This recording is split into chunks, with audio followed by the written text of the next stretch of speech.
Nosso estudo de hoje está na segunda epístola a Timóteo, capítulo 2, versículo 2.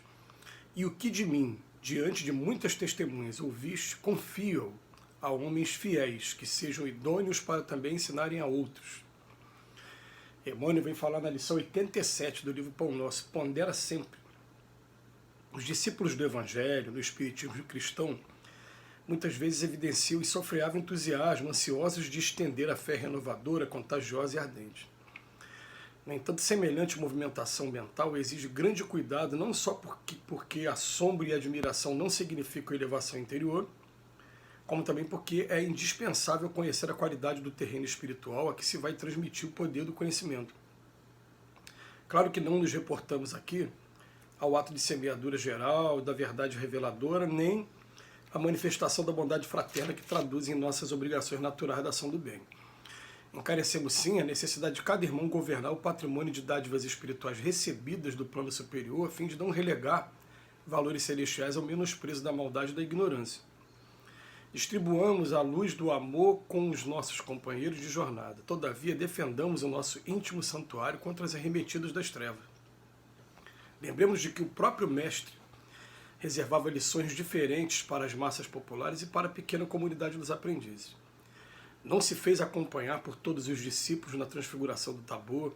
Na última ceia, aguarda a ausência de Judas para comentar as angústias que sobreviriam. É necessário atentarmos para essas atitudes do Cristo, compreendendo que nem tudo está destinado a todos. Os espíritos enobrecidos que se comunicam na esfera carnal adotam sempre o critério seletivo, buscando criaturas idôneas e fiéis, habilitadas a ensinar aos outros. Se eles que já podem identificar os problemas com a visão iluminada agem com prudência nesse sentido, como não deverá vigiar o discípulo que apenas dispõe dos olhos corporais? Trabalhemos em benefício de todos, estendamos os laços fraternais, compreendendo, porém, que cada criatura tem o seu degrau na infinita escala da vida. Muito profunda a reflexão de hoje, porque ela não serve somente para o meio religioso, ela vai servir para o meio profissional e para algumas empreitadas que a gente tem aí na nossa vida normalmente. Ele vem dizer para a gente o seguinte, olha, o comentário de Paulo a Timóteo.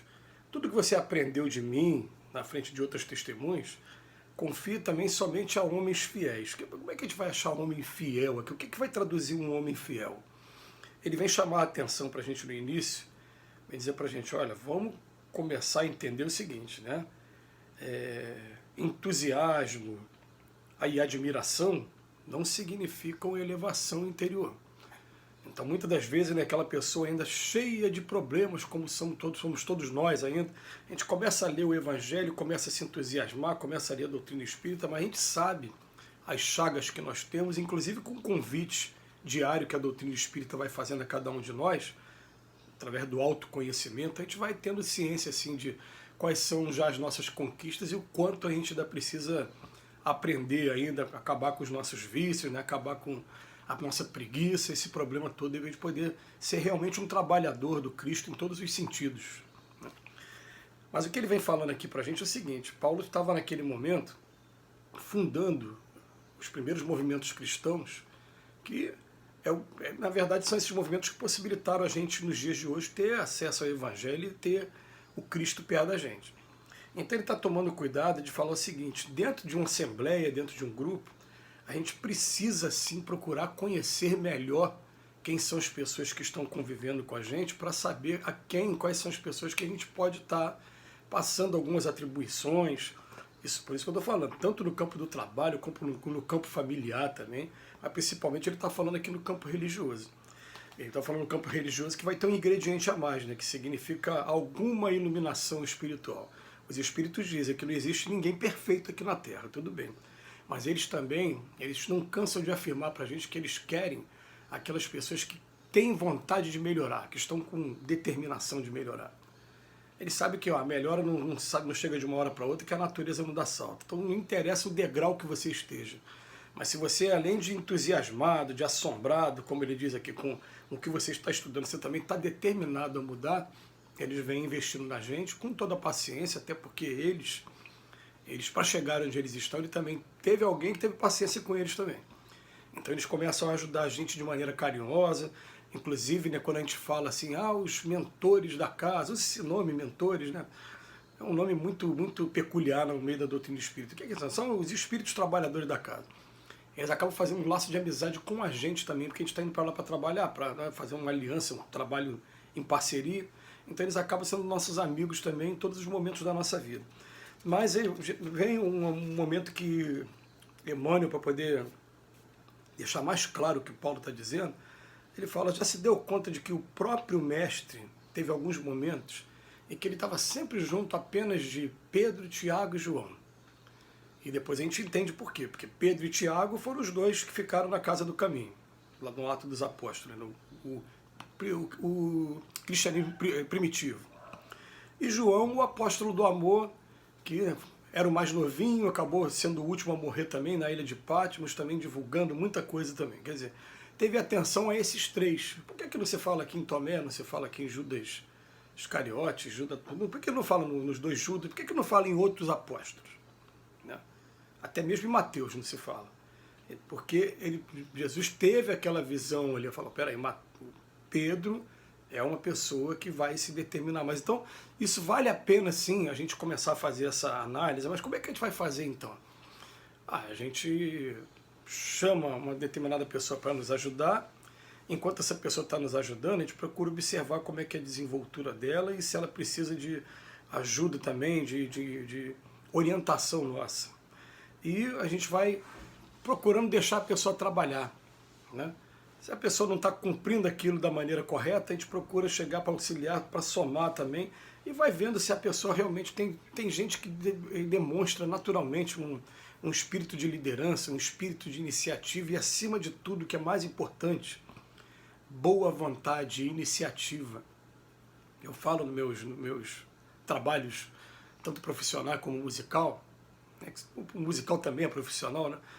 Eu prefiro muito mais a pessoa motivada do que aquela pessoa que já sabe tudo, porque o mundo está cheio de pessoas que sabem muito e que não conseguem passar, não conseguem de maneira nenhuma, nem colocar em prática o que ele está sabendo. Enquanto que aquela pessoa que é motivada, que tem iniciativa, às vezes os amigos me mandam uns clipes aí, né, musicais, aquela pessoa do interior se aventurando a fazer um clipe, e às vezes é engraçado, né, por conta da letra da música, por conta de... Mas eu fico, então, tá aí uma pessoa, eu gosto desse tipo de pessoa, que é a pessoa que toma iniciativa e que faz. Pode ser feio, pode ser assim, pode ser, mas ele tomou iniciativa e deixou gravado uma coisa que a posteridade vai ver e vai falar, não, começou desse jeito.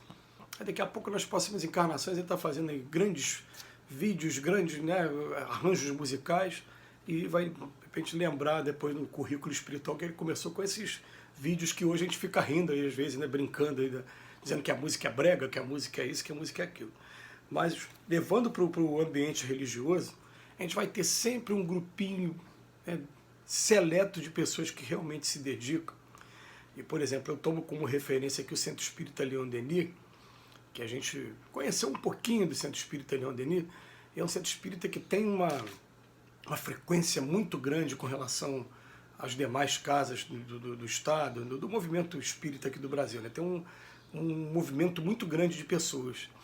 E com centenas de atividades, mas quando você vai pesquisar bem, quem carrega o piano mesmo é um grupo ali, 10 pessoas no máximo. Né? E aquelas 10 pessoas começam a distribuir atividades menores e está ajudando e ao mesmo tempo também fiscalizando, e à medida que o servidor está pronto, o serviço aparece, conforme cada um vai demonstrando a sua boa vontade. Então ele diz aqui, ó, teve momentos que o mestre, ele na hora de subir para a transfiguração, ele só estava com esses três, com Pedro, Tiago e João, que na última ceia ele espera o Judas sair, quando o Judas sai é que ele dá a orientação. Tem coisas que não dá para você falar na frente de todo mundo, e não é de forma nenhuma preconceito, é simplesmente você aprender a respeitar o momento de cada um, entender que cada fruto tem um momento de amadurecer, e entender mais ainda, nós ainda somos frutos verdes para muita coisa, e a espiritualidade tem paciência com cada um de nós, e vai trabalhando as coisas no momento certo, na hora certa. Agora, que a gente vai procurando fazer a nossa parte para o mais breve possível, a gente estar preparado para servir de instrumento nas mãos dele, Isso é a nossa obrigação, né? Que Jesus nos abençoe hoje e sempre.